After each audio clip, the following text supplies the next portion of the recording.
Welcome back, friends. Some more excerpts from my book, Life I Refuse to Give Up. We should all strive to gain and regain what we've lost in this battle of survival. The world is doing its work, and we have to do ours. We need to move beyond our comfort zone and discover the next step. I was scared, nervous, and was even a bit ashamed to admit it to my family and friends that I was planning to write a book. Then one fine day it struck me that the maximum they would do is mock me. The decision came from within that I should and will write my first book. It may not be the best book in the world, but at least it will be a book that I would be proud of. I would write about life as it is and strongly believed in myself and my abilities. Deep down, a voice within me said, your book would touch people in many ways, knowingly and unknowingly. That confidence made me finally take the first step. I rediscovered the writer in me, buried for the last 25 years or so. I had started writing back in 1992. I wrote, and wrote. My thoughts are what anyone would think because we all think, we all feel, and we all discover somewhere down the lane. It's the best example to explain that every inch that belongs to you will finally be yours. Good, bad, or ugly doesn't matter. They're all yours. We're all playing a role that may get claps or brickbats. As long as we keep playing it, that's what matters, my friends. Mark Twain said 20 years from now, you'll be more disappointed by the things you didn't do than by the things once you did. So throw off the bowlines, sail away from the safe harbor, and catch the trade winds in your sails. I'm reminding you through this book to explore, dream, and discover.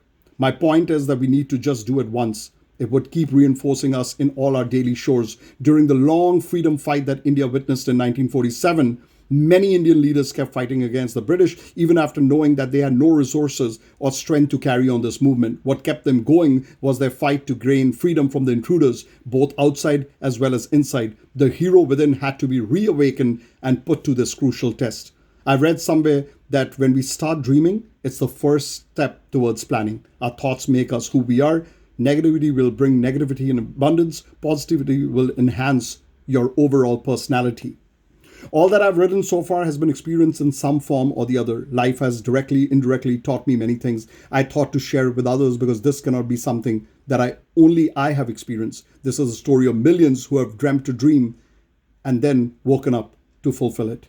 We all want that beautiful car in our driveway, want to eat at five-star hotels, crave for luxuries and comforts that the rich have. There is nothing wrong with that. You will get it when the time is right. You may even get it at a point where such materialistic things may hardly matter to you. The day we are born until the day we die, the entire math and accounting has been done for us. Every penny will come to you, my friends, sooner or later. Every joy will kiss your feet sooner or later. I strongly believe in the act of karma. Whatever good we have done will transpire into goodness and come back to us. Whereas all the hate, bitterness, jealousy would come back biting us one day.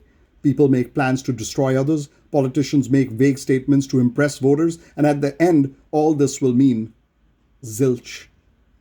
There are some born to be employees, some born to become employers. Being an employee or employer doesn't matter, but in the end, both need to work and perform and survive.